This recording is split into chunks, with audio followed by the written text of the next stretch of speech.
Hi everyone. This is my sunroom during the day. I think the lighting's a little bit better. Look at you can even see Michael Savage's face. And I think we're might even finish the book today. This is Michael Savage's book, God, Faith, and Reason. And we are in story 50. I just got done chopping ice out there. Then I went snowshoeing for a little bit.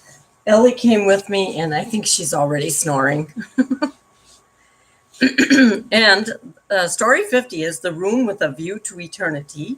And we start with the scripture, Ecclesiastes 11, verse 8. For if a man live many years, let him rejoice in them all. And remember the days of darkness, for they shall be many. All that cometh is vanity.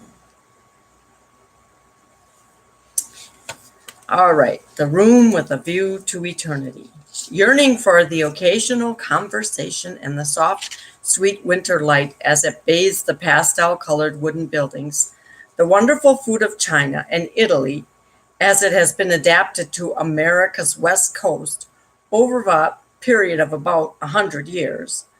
That is a century of mixing local vegetables and soils into the ancient recipes of the Hakka people, the Genovese, and at least one Sicilian. I rented a room in North Beach. I don't know if the Hakka people are like the Native Americans or if that's the Asians that have come to the West Coast. Walking up the stairs to my room on the top floor of the old 5-story hotel on Sansom Street at Broadway, I ran into my old friend. Hey, if it isn't my old friend Bob, I said, greeting him at the top of the first set of stairs of the red brick walk-up. The linoleum was as clean as your grandmother's, and it always reminded me of my grandmother's big house with the potted palm by the door. A grandmother dead now for more than 40 years, whose house emitted a clean, sweet aroma that I swear I recognize each time I enter this random hotel occupied mainly by men on the run or hiding from their past.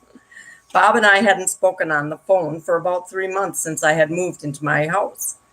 He had used to call a couple times a week, but being a notoriously cheap bastard, and that's what he wrote, bastard, he had stopped calling because the rate was no longer local. So, Bob, I'm now 47 cents away. Too much, eh? He gave me his John Wayne smile, which suited his face and lanky 65-year-old frame. I think we had stopped speaking a few months earlier after I had given him a few free bottles of reishi mushroom, and he hadn't even bothered to buy me a beer. For Christ's sake, oops.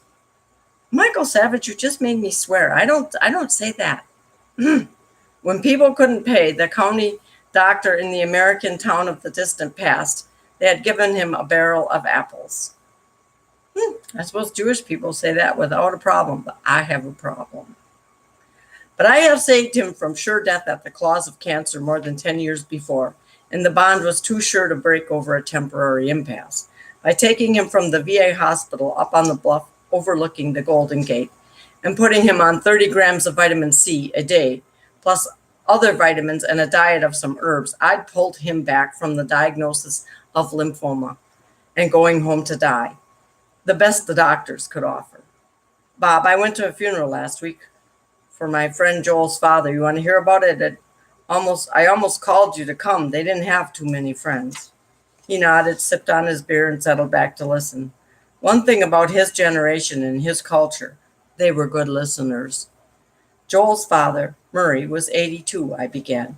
He survived Auschwitz, where the German bastards cut 3 fingers from his right hand with a saw, just for sport. I watched Bob's face. It was as I expected, guarded.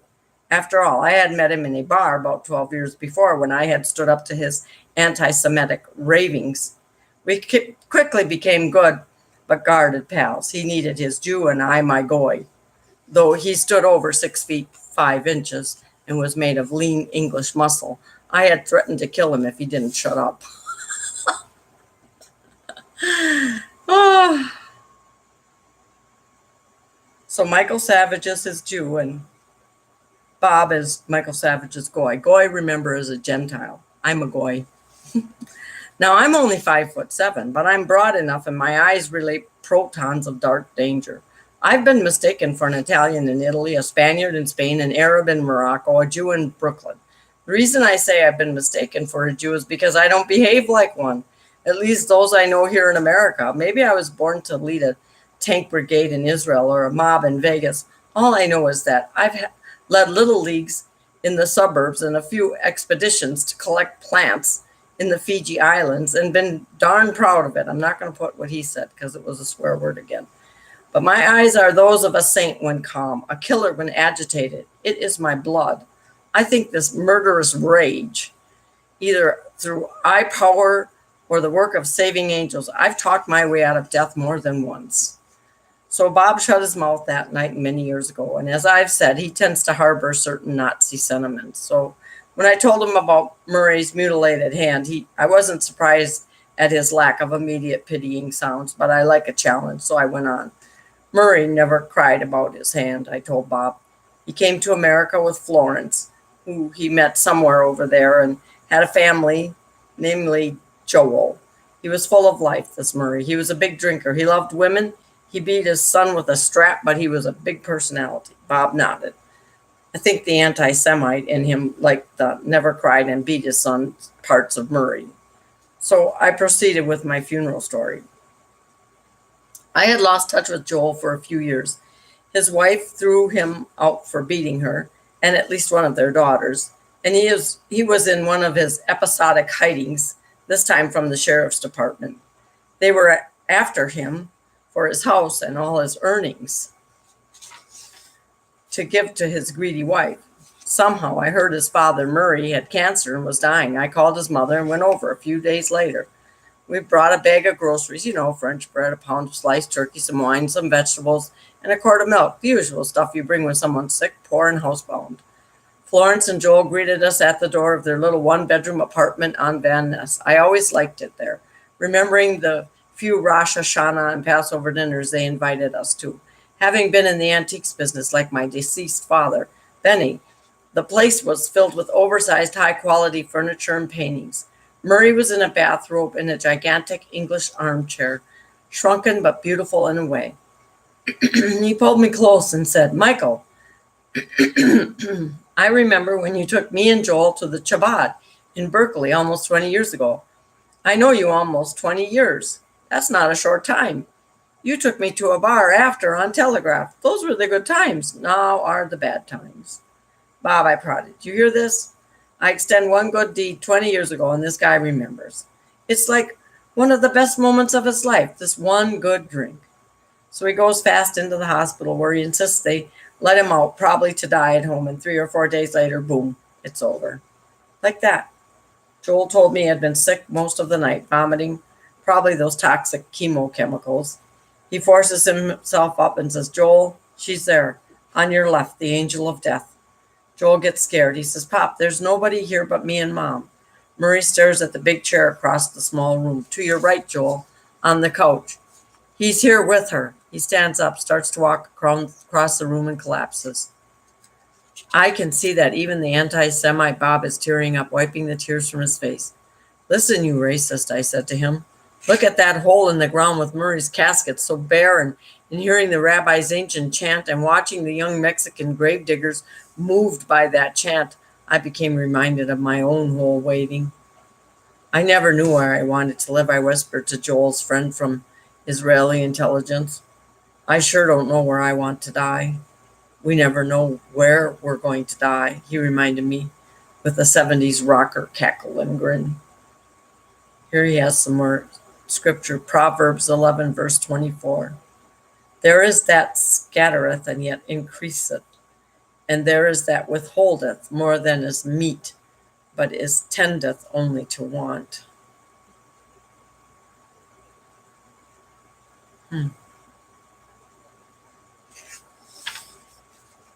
Jeremiah 17, verse 10. "The Lord search the heart, I try the reins, even to give every man according to his ways, according to the fruit of his doings."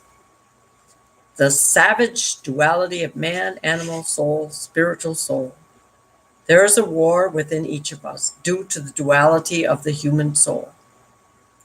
We are all both the transcendent spiritual man and the animal soul, and we're in constant conflict.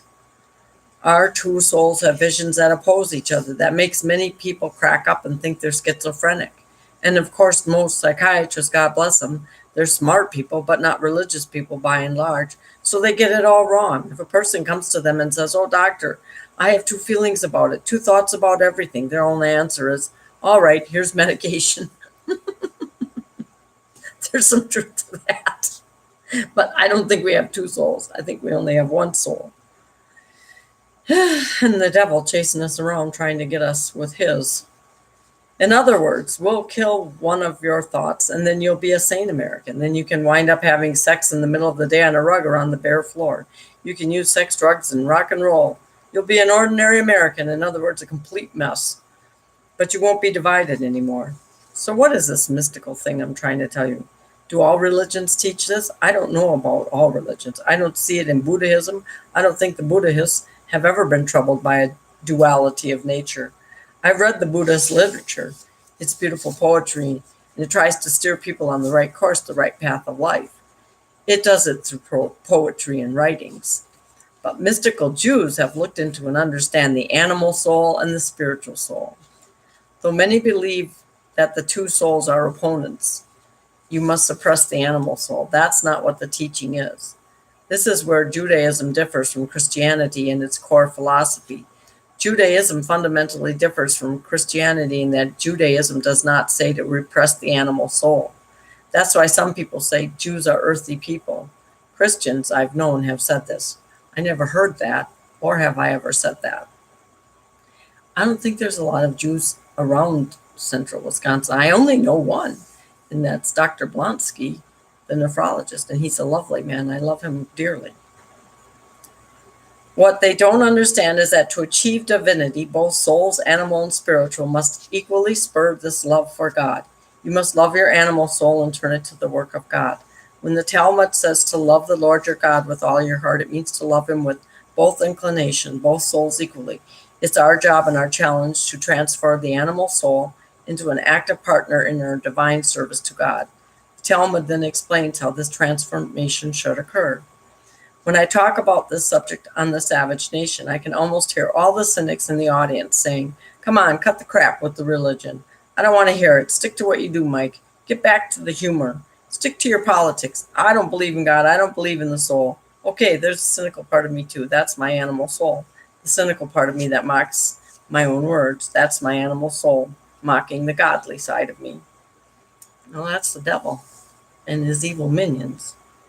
You can go crazy thinking about it all. I get it. I can hear my grandmother, the atheist, saying to me that she would say, "My grandparents did not believe in God. They really didn't. It's funny. I came from a family of atheists in many ways. My mother was religious, but not religious. She wasn't religious, but she believed in God. She was afraid of God. I could see it in her eyes and in the things she did. She believed in God. She taught me about God. She had enough tragedy in her life to know that there had to be something more than life on this earth. I think a lot of mental problems come from repression. The people who repress their thoughts or ideas most strongly become crazier. The more you try to repress what you're feeling, the more disturbed you become and the more violent you can become.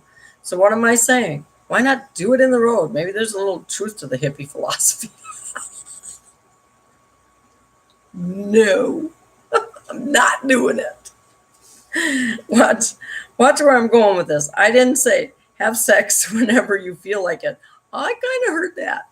Here's the whole trick: to recognize that you have lust, to recognize that you have lost.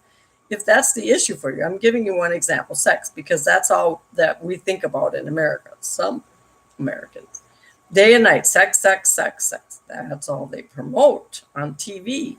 Every newspaper you read. Again, the eye goes to the right column, to every moron on a yacht in the Caribbean doing an Instagram upside down. Big deal. How many times can those bimbos stretch themselves on a rented boat to show us their bikinis? Get over it already. We all have a body. We've seen it all before. There are no ideas there. They're an example of the fall of man. It's sad for all those girls. They're like mental cases. What I'm saying to you is don't repress what you're thinking and feeling. Accept what you're thinking and feeling, but don't act on it. I learned a long time ago that the trick is to recognize that you have those feelings, but to refrain from acting on it. In one sentence, the difference between a sane person and an insane one is not what he thinks, but what he does. Control, self-control, discipline, the ability to self-regulate. That is the difference between a human being and all other mammals. I had a caller on my radio show whose story was a perfect example of this. He told me that when he was a young college student, he didn't have any morals, any sense of what was truly right or wrong. He went to college and was confused sexually, which he associated with the animal side of man's nature.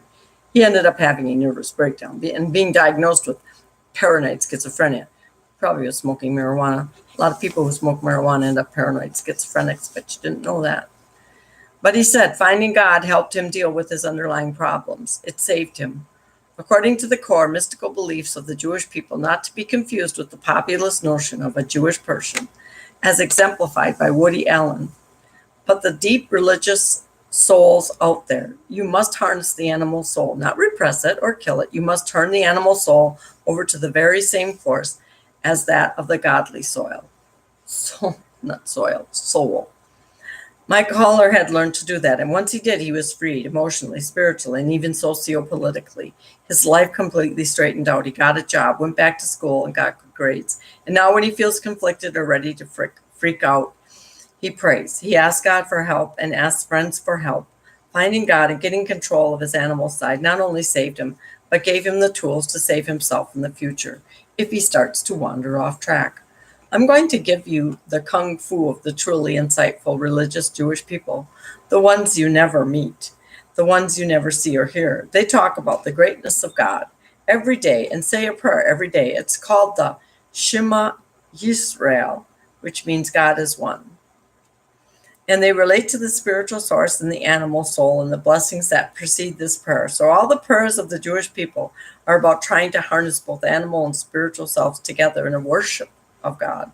This is a thing people don't understand. What you see in religious people, whether they're Jewish or Christian or others, is not that they're pure because they think purely all the time. They have the same pulses that everybody has, but they don't act on them. They unify these powers or energies into something for good. Knowing that helped me 30 years ago when I thought I was going to crack. I learned that the greater the animal soul and the more trouble it's causing you, the greater good you can do for the world. If you don't kill the animal and soul, but instead harness it to the better side of yourself and put it to work for the better side of yourself, you can do great work. Harnessing the animal soul is what the Bible means by He moved mountains. It was from then on that I became what I am today. That is why I can speak to you every day on my radio show. As conflicted as I am, I can harness those forces and speak from Mount Sinai to my loyal audience on the Savage Nation.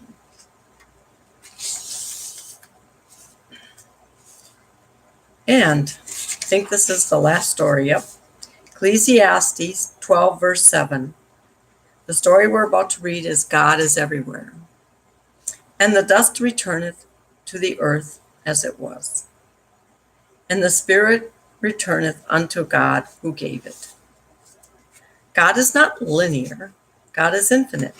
Envision the Milky Way, all the stars and all the universes, all the pebbles, every grain of sand, all the crawling insects. God created all things, big and small. How we approach the Creator defines us. Sometimes I look at movies or pictures, taken from an airplane or a tall building. And then you look down and you see all the little cars and the little people.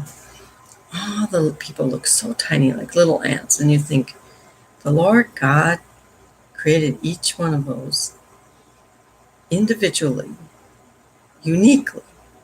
And He loves them all uniquely.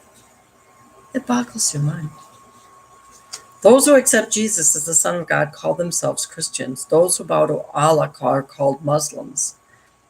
Jews worship the single entity they call God. What of Hindus who worship not God but fantastic entities, and Buddhists who read their poetry of life and bow down to an idol?